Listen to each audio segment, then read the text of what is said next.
Salut! Astăzi o să vă arăt cum se lipește un sticker de perete de dimensiuni puțin mai mari. Acest model standard are dimensiune de 60 pe 110 cm. În primul rând, aveți nevoie de bandă adezivă din aceea pentru mascare și un sac de plastic și să aveți la îndemână o cârpă puțin umezită. Primul lucru, după ce ați primit stickerul, să-l întoarceți cu fața în jos și cu cardul să-l neteziți bine, astfel încât să adere stickerul de folie transfer. După ce l-ați netezit, cu ajutorul scociului de hârtie, îl poziționați și îl prindeți să fie cât mai drept acolo unde doriți să-l lipiți.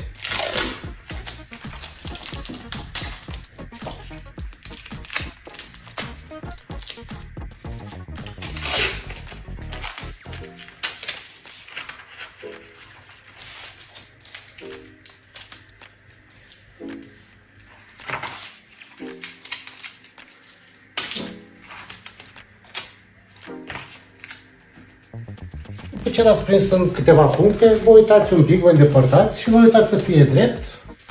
Dacă este ok cum l-ați pus, începeți să aplicați. Primul lucru, îndepărtați folia de transfer împreună cu stickerul, aveți grijă să rămână și autocolantul pe folia de transfer, o porțiune de circa 10-15 cm.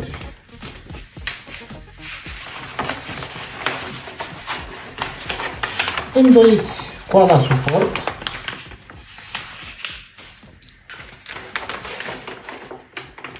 și prindeți partea superioară a stickerului pe perete. Îndepărtați scociul de hârtie și trageți ușor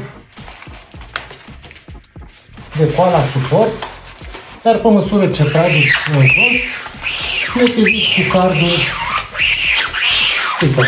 Aveți grijă să rămână tot textul, tot desenul pe folia de transfer.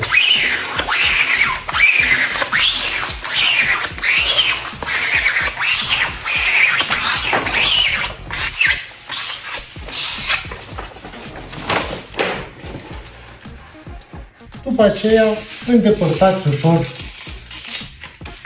folia de transfer, aveți grijă să rămână tot stickerul pe perete. Dacă observați că se ridică un colț, insistați cu cardul local și trageți ușor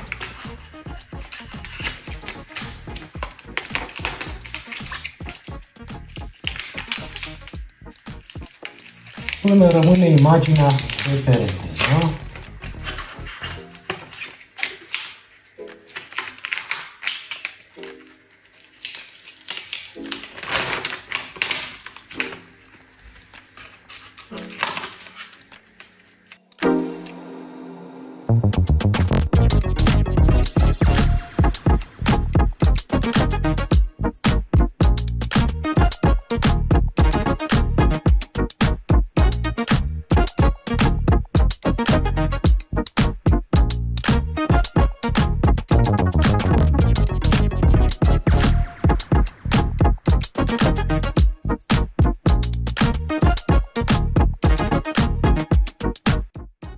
Și asta este tot.